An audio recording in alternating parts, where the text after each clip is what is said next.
أما بعد فأعوذ بالله من الشيطان الرجيم بسم الله الرحمن الرحيم ولا تقولن لشيء إني فاعل ذلك غدا إلا أن يشاء الله صدق الله مولانا العظيم۔ معزز اور محترم سامعین و حاضرین، تسلسل کے ساتھ سلسلہ درس قرآن و سنت جاری ہے اور آج سورۃ الکہف کی آیت نمبر 23 سے تلاوت کرنے کا شرف حاصل کیا ہے۔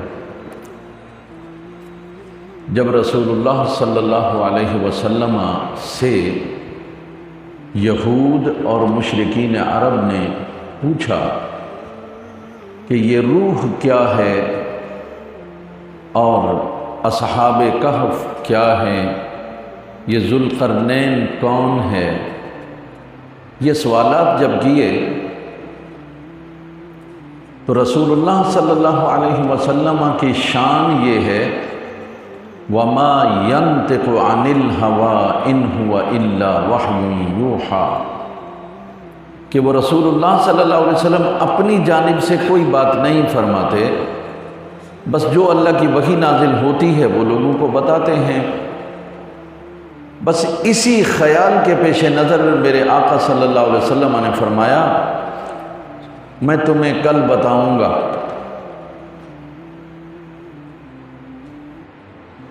یہ کوئی عام آدمی بات نہیں کر رہا تھا، یہ رسول اللہ صلی اللہ علیہ وسلم نے بات ارشاد فرمائی تھی میں تمہیں کل بتاؤں گا، لیکن آپ صلی اللہ علیہ وسلم نے انشاءاللہ نہیں کہا۔ جب آپ صلی اللہ علیہ وسلم نے انشاءاللہ نہیں کہا تو اللہ تبارک و تعالی کو یہ بات پسند نہیں آئی۔ کیوں؟ ہر کام اللہ کی قدرت سے ہوتا ہے، اس کی مرضی، منشا اور مشیت سے ہوتا ہے۔ وہ اگر نہ چاہے تو نہیں ہوتا۔ تو کسی بھی شخص کا یہ کہنا کہ میں کل یہ کام کر دوں گا، بھائی تم کیسے کر سکتے ہو؟ گویا یہ قدرت الہیہ کے اندر مداخلت ہے کہ جی میں کر دوں گا کل۔ تو جس کا مرتبہ بڑا ہوتا ہے اس کی مشکلیں بھی سوا ہوتی ہیں۔ رسول اللہ صلی اللہ علیہ وسلم کا مقام اور مرتبہ بعد از خدا بزرگ توئی قصہ مختصر، تو آزمائشیں بھی اتنی بڑی ہوں گی، امتحانات بھی اتنے بڑے ہوں گے، باز پرس بھی اتنی بڑی ہوگی۔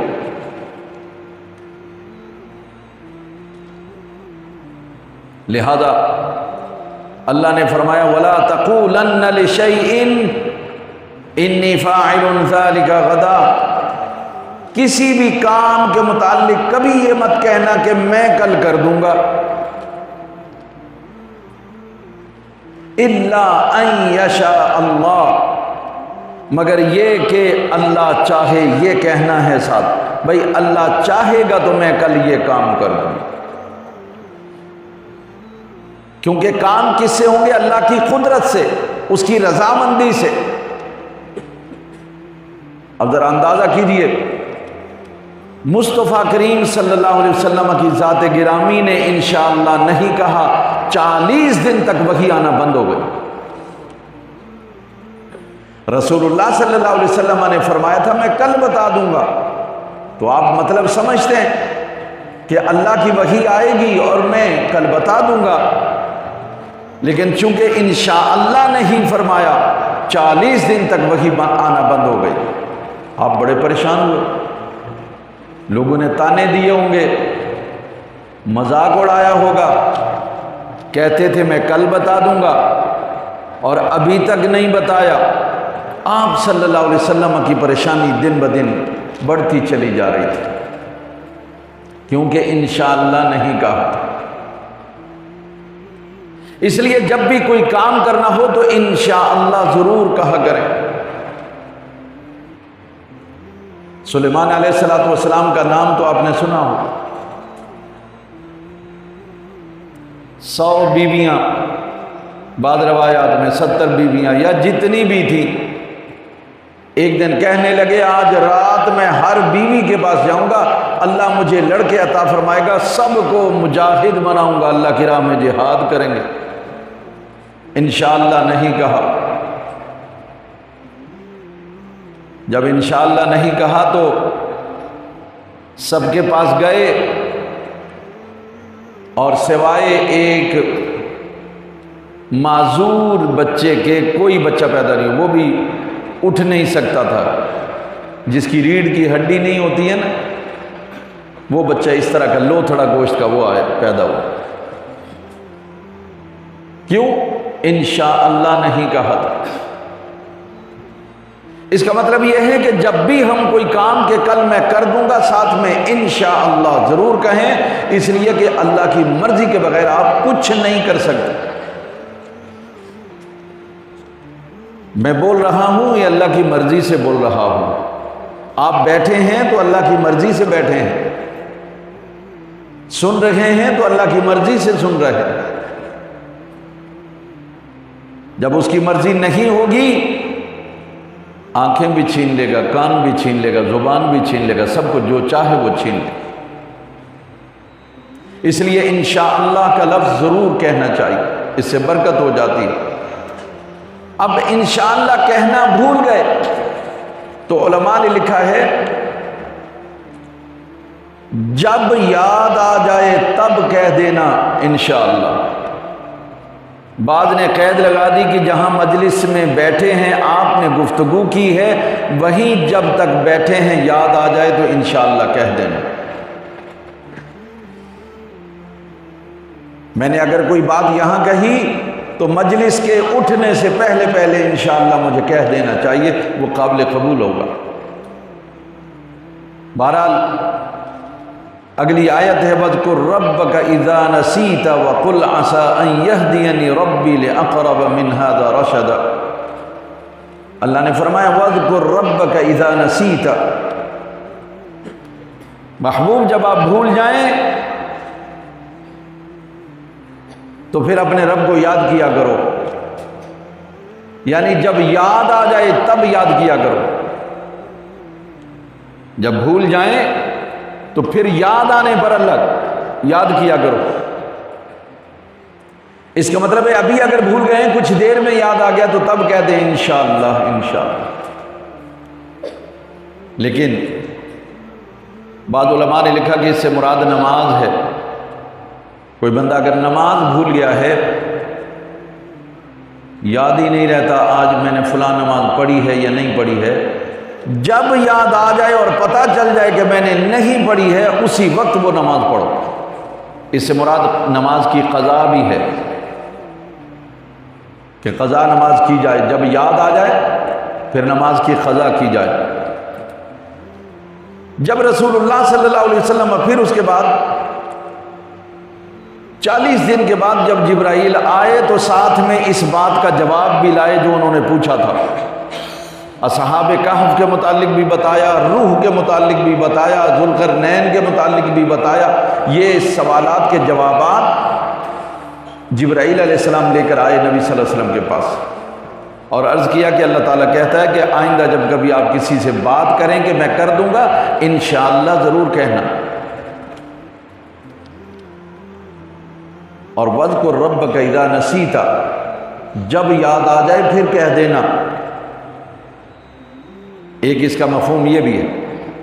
لیکن جب آپ نے ان کے سوالات کے جواب من و ان بتا دیے، وہ بڑا تعجب کرنے لگے کہ ذوالقرنین کے بارے میں یہ کیسے جانتے ہیں، کیونکہ وہ تو اس محمد صلی اللہ علیہ وسلم کو جانتے تھے جو ان کے درمیان میں رہے تھے۔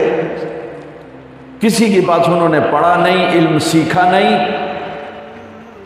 بکریاں چرائیں، مزدوری کی، وہ تو ان کے درمیان میں رہے تھے۔ ان کو ذوالقرنین کا قصہ اتنا اچھا کس نے بتایا؟ تعجب ہے، حیرت۔ اصحاب کہف کے متعلق معلومات اتنی اچھی اور معتبر، یہ اتھینٹک کس نے بتائیں؟ یہ ان کو تعجب ہوا۔ جب وہ حیرت کرنے لگے تو اللہ تعالیٰ نے یہ آیت کا اگلا حصہ وَقُلْ، اے محبوب ان حیرت زدوں کو بتائیے کہ اپنے حیرت کدہ تصورات سے باہر نکلو۔ عَسَىٰ أَن يَهْدِيَنِي رَبِّي لِأَقْرَبَ مِنْ هَذَا رَشَدًا، میرا رب اگر چاہے تو یہی قصے اس سے بھی بہتر انداز میں مزید مجھے بتا سکتا۔ تم اس میں تعجب کر رہے ہو، ابھی تو میں نے مختصر بتایا۔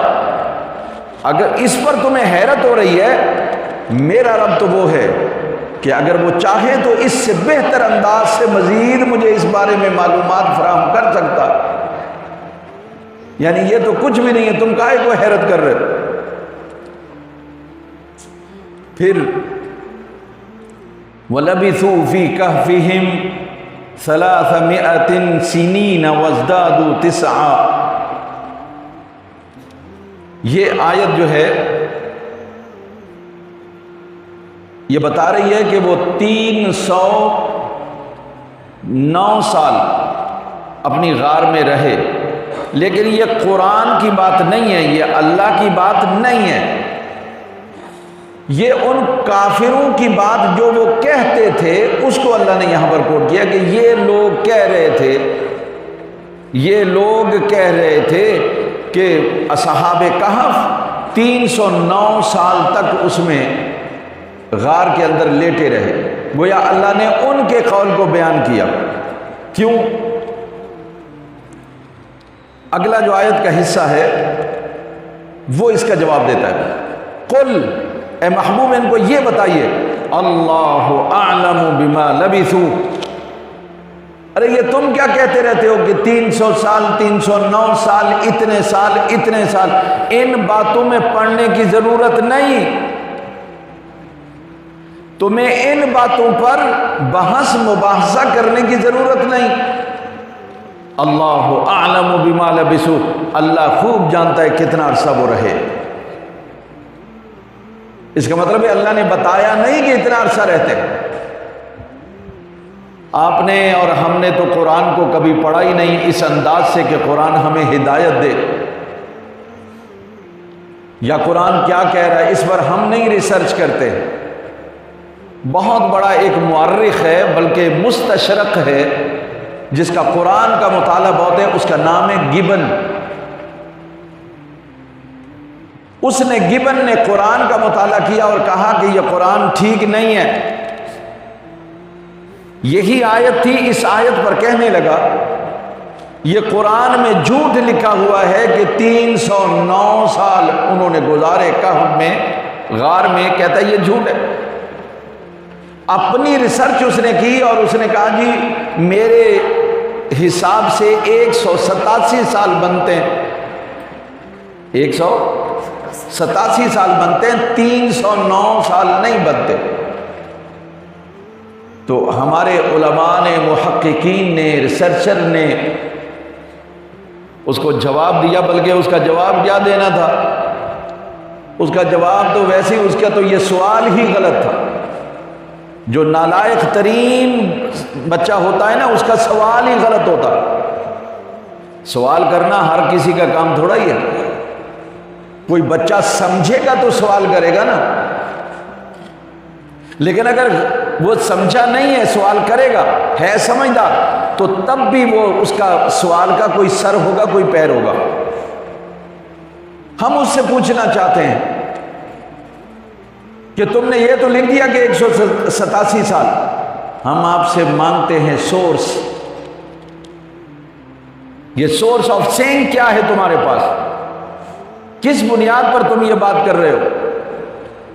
نہ تورات میں ہے، نہ انجیل میں ہے، نہ کسی اور میں ہے، نہ تو نبی ہے، تجھے کس نے بتایا؟ تو گپ سن لی ہوگی کسی سے، گپ سن کر اس پر یہ کہہ دیا جی وہ تو یہ ہوا ہے اور قرآن یہ کہہ رہا ہے۔ تو علماء نے بڑا پیارا جواب دیا، آپ اگر غور کریں گے تو آپ کو بھی لطف آئے گا کہ بے وقوف جسے وہ انگریز لوگ اپنا سب سے بڑا مفکر کہتے ہیں، اس کا سوال آپ دیکھ لیں، قرآن کہہ رہا ہے وَلَبِثُوا فِي كَهْفِهِمْ 300 سِنِينَ وَازْدَادُوا 9۔ یہاں پر ایک بات پوشیدہ ہے، حذف ہے، چھپی ہوئی ہے، ہڈن ہے، کہ انہوں نے یہ کہا یا وہ یہ کہتے ہیں آپس میں کہ 309 سال وہ غار میں رہے، جبکہ اللہ یہ کہہ رہا ہے قل میرے حبیب ان کو یہ بتائیے تم ان باتوں میں مت پڑو، اللہ اعلم بما لبثوا، جتنا عرصہ بھی وہ رہے ہیں اللہ جانتا ہے، تمہارے مطلب کی بات نہیں ہے، تم سے نہیں پوچھا جائے گا صحابہ کہف کتنا عرصہ رہے تھے غار میں، ارے تم سے یہ پوچھا جائے گا تو دنیا میں کتنے سال رہا اور تو نے کیا کیا، یہ دنیا دارالعمل ہے، تم کیا کرتے رہے اپنا بتاؤ، تم سے نہیں پوچھا جائے گا صحابہ کہف کے بارے میں۔ اس لیے ہم کہتے ہیں کہ بھئی جو تم بات کہہ رہے ہو قرآن نے یہ نہیں کہا ہے، قرآن تو یہ ان کی بات یعنی تیرے جیسے بے وقوفوں کی بات کو قرآن نے نقل کیا ہے کہ تم لوگ آپس میں بحث مباحثہ کر رہے ہو، ڈیبیٹ کر رہے ہو کہ جی اتنے سال نہیں، اللہ عالم بما لبثوا، یہ رب کو معلوم ہے کہ کتنے سال وہ رہے ہیں، بتانے کی ضرورت نہیں۔ کیوں؟ لہو غیب السماوات والارض، زمین و آسمان کے تمام غیب میرے رب پر نہاں ہیں، میرا رب ہر غیب سے واقف ہے، کوئی اور زمین و آسمان کے غیب سے واقف نہیں جب تک میرا رب اس کو واقف نہ کرا۔ عالم الغیب فلا یظہر علی غیبہ احدا الا من ارتضی من رسول،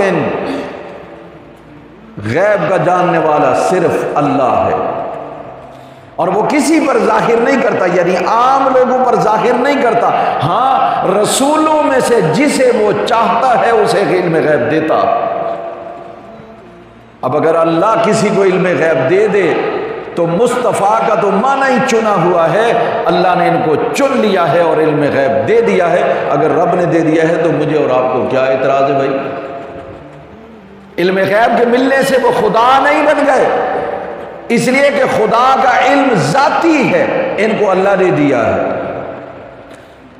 اب کون ہے جو جرت کرے اللہ سے پوچھے کیوں دیا ہے؟ بھائی آپ کون ہو؟ دینے والا جانے، لینے والا جانے۔ تو یہاں یہ بات اب صرف بھی واسمع، یہ اللہ کی تعریف ہے، ثنا ہے، حمد ہے، اس کی صفات ہیں، کیا بہترین دیکھنے والا، کیا بہترین سننے والا ہے اللہ، اللہ کیا بہترین دیکھنے والا، کیا بہترین سننے والا، کیا بہترین ہے۔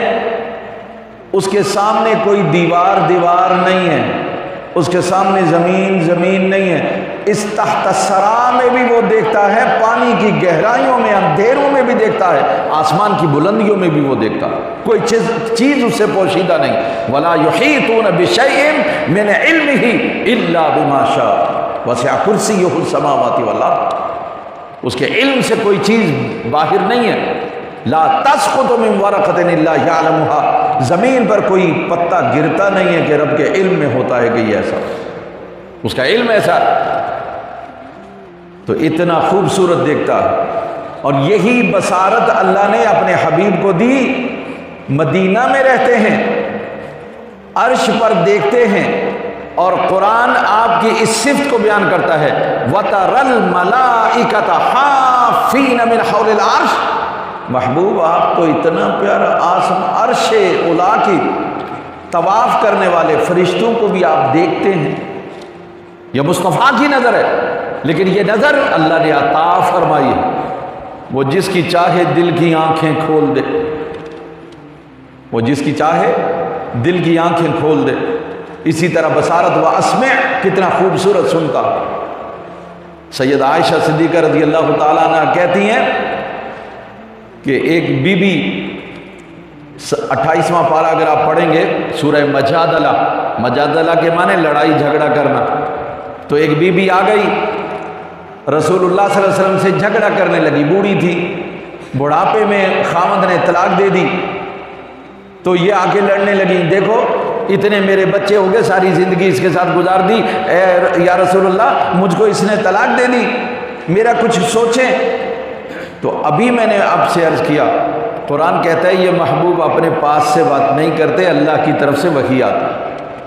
تو مصطفیٰ کریم صلی اللہ علیہ وسلم ان کو تسلی دینے لگے کہ بی بی ذرا ٹھہرو، اللہ کی طرف سے کوئی حکم آ جائے تو میں تم کو سناؤں۔ کیا بات، بی بی لڑ رہی ہے، نہیں نہیں مجھے بتائیں، ابھی بتائیں مجھے اس کا حل بتائیں، میں کیا کروں، کہاں جاؤں، کس سے کہوں، کس کو سناؤں۔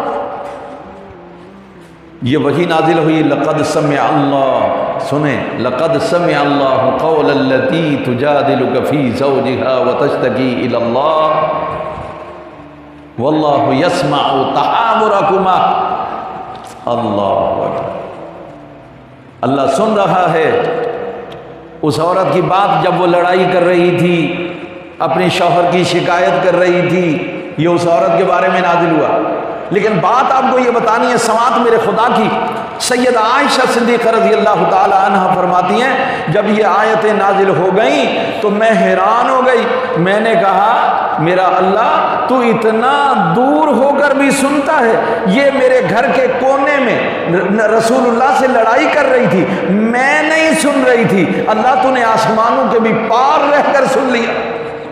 لقد سمع اللہ، تو اسمع وہ کیسا سننے والا، ارے کوئی دل سے آواز بھی نہ نکالے، زبان سے کچھ نہ کہے، صرف دل میں اگر کوئی سوچ لے اس کی باتیں بھی اللہ سنتا، دل کی باتیں بھی اللہ سن لیتا۔ ما لہم من دونہ ولی ولا یشرک فی حکمہ احدا، اور اللہ کے سوا ان کا کوئی والی وارث نہیں ہے، اللہ کے سوا کوئی ان کا دوست نہیں۔ ہاں، ولا یشرک فی حکمہ احدا، دوست تو ہو سکتے ہیں لیکن جو احکامات ہیں، جو حکم ہے، اقتدار ہے، اس میں کوئی بھی اللہ کا شریک نہیں ہو سکتا، نہ وہ شرکت کو پسند کرتا۔ تو اللہ تبارک و تعالیٰ نے اپنی صفات بھی بیان کر دی، رسول اللہ صلی اللہ علیہ وسلم کی صفات بھی بیان کر دی، اور ان کا مقام بھی بیان کر دیا۔ فوراً بعد اللہ تعالیٰ نے رسول اللہ صلی اللہ علیہ وسلم سے فرمایا، میرے حبیب وَاتْلُ مَا أُوحِيَ إِلَيْكَ مِنْ كِتَابِ رَبِّكَ، ان پر وہ کتاب پڑھیے آپ کے رب کی جو آپ کی طرف نازل کی ہے نا اس نے، یعنی قرآن، ان کو قرآن پڑھ کے سنائیے۔ لا مبدل لکلماتی، جس کا کوئی کلمہ، کوئی بات بدلتی نہیں ہے، نہ کوئی بدل سکتا۔ جس نے بھی اسے بدلنے کی کوشش کی وہ خود بدل گیا، اس کے خاندان بدل گئے، اس کی سوچ، فکر، اعمال، کردار، اخلاق بدل گئے، قرآن کو نہیں بدل سکا۔ لا مبدل لکلمات ولن تجد من دونہ ملتحدا، اور یاد رکھو کہ اللہ کے سوا کوئی بھی پناہ نہیں ہے ہمارے لیے، ان کے لیے ولن تجد من دونہ ملتحدا، اور ہرگز تم اللہ کے سوا کسی کی پناہ نہیں پاؤ گے۔ یعنی قرآن کے کلمات ان کو پڑھتے رہو، سمجھتے رہو۔ ایک اس کا مفہوم یہ بھی ہے، سمجھ آئے یا نہ آئے لیکن وَاتْلُ مَا أُوحِيَ إِلَيْكَ مِن رَبِّكَ، بس قرآن کی تلاوت کرتے رہو، سمجھ آئے یا نہ آئے، کیونکہ یہ قرآن وہ ہے جو اللہ کی کلمات ہیں، اور ایسے کلمات ہیں جن کو تبدیل نہیں کیا جا سکتا۔ اور یاد رکھو اللہ کے سوا کہیں پناہ نہیں ہے، لہذا اللہ سے لو لگانا پڑے گی، تعلق قائم کرنا پڑے گا، اللہ سے ربط اور ضبط بنانا پڑے گا، اور اس کا آسان اور بہترین طریقہ یہ ہے سر سجدے میں رکھو، سبحان ربی الاعلیٰ کی رٹ لگا دو، سر اٹھنے سے پہلے رب سے رابطہ ہو جائے، سر اٹھنے سے پہلے رب سے رابطہ ہو جائے۔ یہ نماز اللہ سے بات ہے، گفتگو ہے۔ اور نبی صلی اللہ علیہ وسلم نے فرمایا جب بندہ سر سجدے میں رکھتا ہے تو گویا وہ اللہ کے پاؤں پر سجدہ کرتا ہے۔ یہ لذت وہی جانے جسے خشوع اور خضوع کا پتہ ہو، جس کے اندر خشیت الہی ہو، خلوص ہو، اخلاص ہو، اور ہر کام خدا کے لیے کرتا ہو۔ وہ سر سجدے میں رکھے گا، ادھر کہے گا سبحان ربی الاعلیٰ، دونوں ہاتھوں سے خدا کے پاؤں پکڑ لے گا، اے اللہ تو ہی بلند و برتر ہے۔ اور جو بندہ خلوص کے ساتھ اس کا اعتراف کر لیتا ہے، اللہ اسے جھکنے نہیں دیتا، اللہ اسے بلند کر دیتا۔ ایک دن رسول اللہ صلی اللہ علیہ وسلم صحابہ کے ساتھ بیٹھے ہوئے تھے۔ سلمان فارسی، ابو ذر غفاری اور بعض کے نزدیک حضرت بلال حبشی، عمار بن یاسر اور اسی طرح کچھ دیگر صحابہ، حضرت خباب، یہ نبی صلی اللہ علیہ وسلم کے پاس بیٹھے ہوئے تھے۔ یہ غرباء میں سے تھے، فقراء میں سے تھے، مساکین تھے، لیکن دین سے اور رسول اللہ صلی اللہ علیہ وسلم سے انہیں بڑا پیار تھا۔ تو ایک دن مشرکین آئے، ان کا ایک سردار آیا اور کہنے لگا کہ ہم آپ کے پاس آنا چاہتے ہیں، بیٹھنا چاہتے ہیں، آپ کا دین بھی قبول کرنا چاہتے ہیں، لیکن جب آتے ہیں آپ کے پاس یہ میلے کچیلے کپڑوں والے بیٹھے ہوتے ہیں، ان سے ہمیں بو آتی ہے پسینے کی۔ اون کے کپڑے پہنتے تھے ہاتھ سے بنائے ہوئے، تو وہ کام کاج کرتے تھے، محنت مزدوری کرتے تھے، پانی اس طرح سے دستیاب نہیں تھا جو آپ کو ہے، بڑی دور سے لانا پڑتا تھا، تو غسل کرنے میں بھی عرصہ گزر جاتا تھا۔ یہی وجہ ہے کہ جمعے کے غسل کو آپ نے سنت فرما دیا کہ 7ویں دن تو یہ نہا۔ ان کو بو آتی تھی، تو انہوں نے کہا کہ آپ تھوڑا سا ٹائم ہمارے لیے نکالیں۔ نبی صلی اللہ علیہ وسلم کے دل میں صرف خیال آیا تھا کہ یہ کیونکہ امراء ہیں، رئیس ہیں، سردار ہیں، ان کے تعلقات ہیں، ان کا اثر و رسوخ ہے لوگوں پر، اگر یہ مومن ہو گئے تو کئی لوگ مسلمان بن جائیں گے۔ تو ہر نبی یہ چاہتا ہے کہ ان کو ذرا، ان کے اکابرین کو، بڈھوں کو بھی ذرا اسلام میں داخل کر لیں۔ تو نبی صلی اللہ علیہ وسلم کے دل میں خیال آیا، میرے رب نے یہ آیت نازل فرمائی، وَاصْبِرْ نَفْسَكَ مَعَ الَّذِينَ يَدْعُونَ رَبَّهُمْ بِالْغَدَاةِ وَالْعَشِيِّ۔ میرے حبیب اپنے آپ کو انہی لوگوں کے ساتھ روکے رکھیں، انہی کے ساتھ آپ اٹھیں بیٹھیں جو صبح و شام خدا کو یاد کرتے، یریدون وجہہ، صرف خدا کی رضا کے لیے، اللہ کی رضا کے لیے آپ کے پاس بیٹھتے ہیں، آپ سے محبت کرتے ہیں، آپ سے دین سیکھتے ہیں۔ یہ آپ اپنی دنیا سنوارنے کے لیے اور آخرت کو بہتر کرنے کے لیے یہاں آتے ہیں۔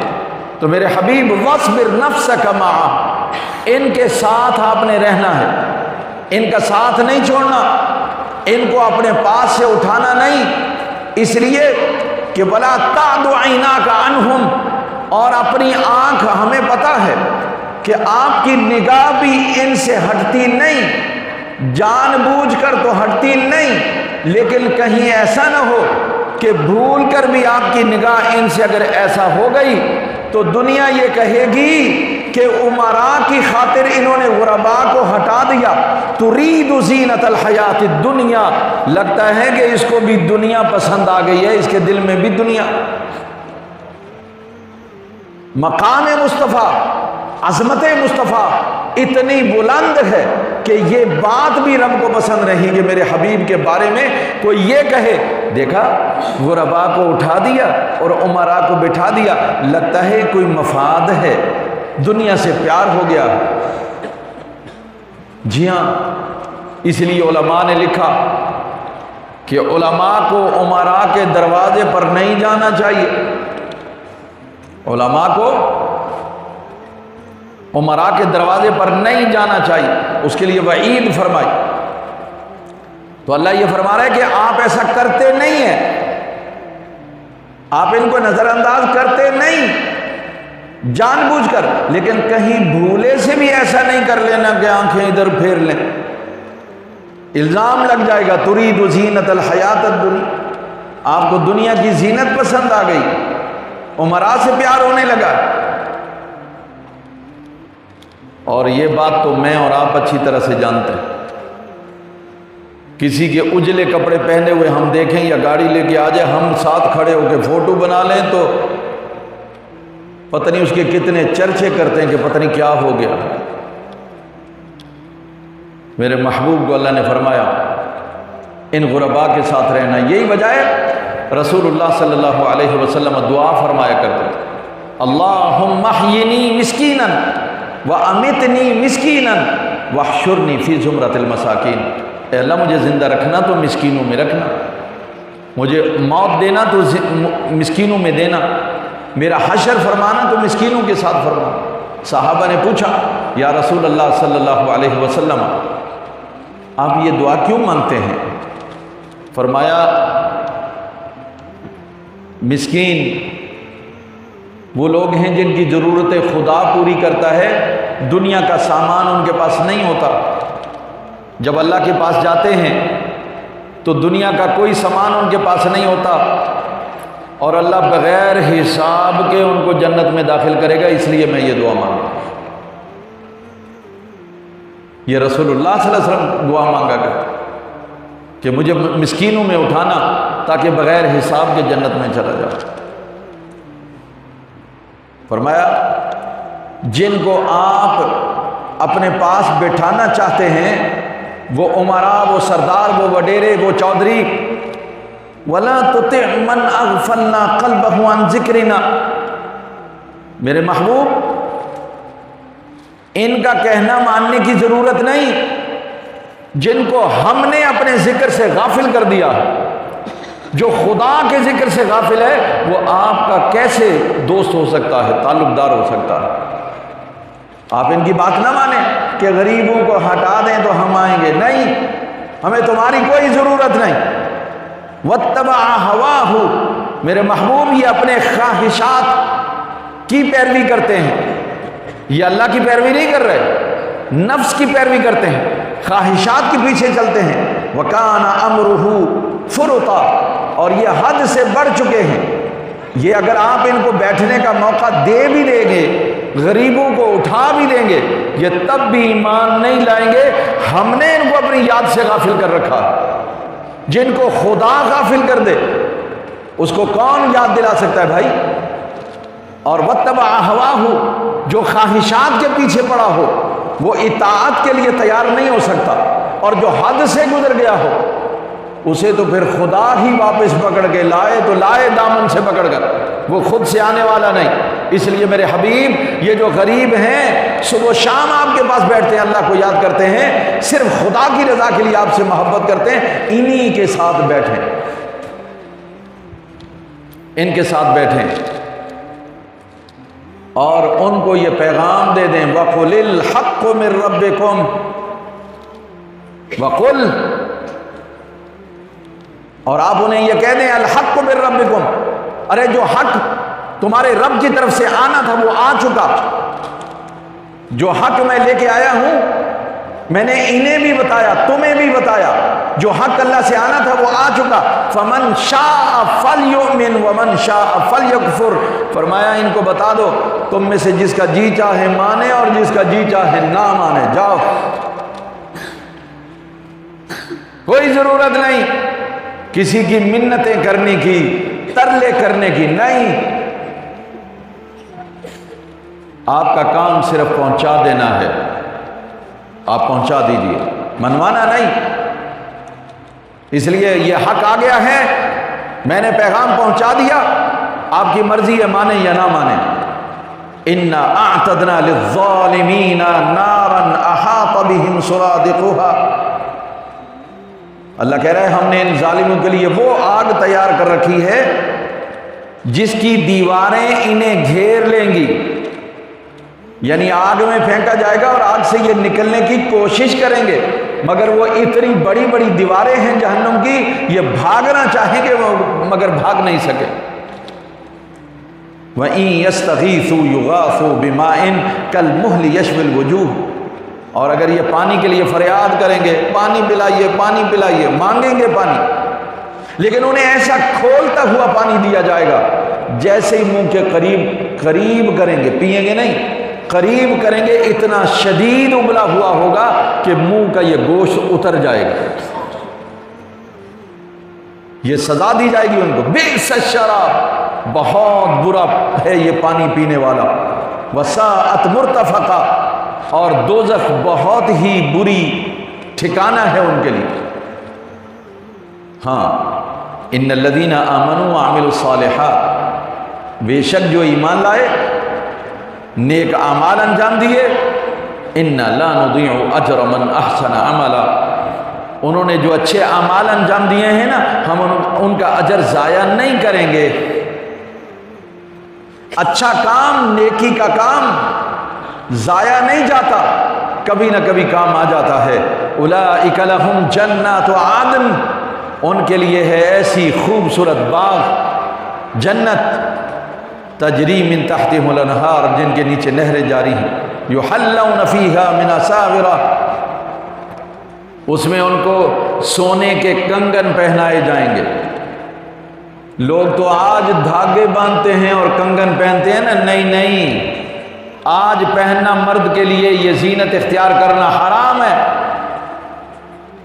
لیکن کل قیامت میں اللہ کہہ رہا ہے جنت میں بھی داخل کراؤں گا، سونے کے کنگن پہناؤں گا. یحلون فیہا من اساور من ذہب ویلبسون ثیابا خضرا من سندس واستبرق، سبز رنگ کے حریر سے بنے ہوئے کپڑے ان کو پہنائے جائیں گے جو دور سے دیکھنے میں خوبصورت لگے. متکئین فیہا علی الارائک، تکیوں پر ٹیک لگا کر بیٹھے ہوں گے. نعم الثواب، ارے کیسا پیارا اجر ہے. وحسنت مرتفقہ، اور کتنے آرام کی جگہ ہے. اللہم وفق لنا توفیقا للاعمال الصالح وادخلنا مع الابرار فی الجنہ.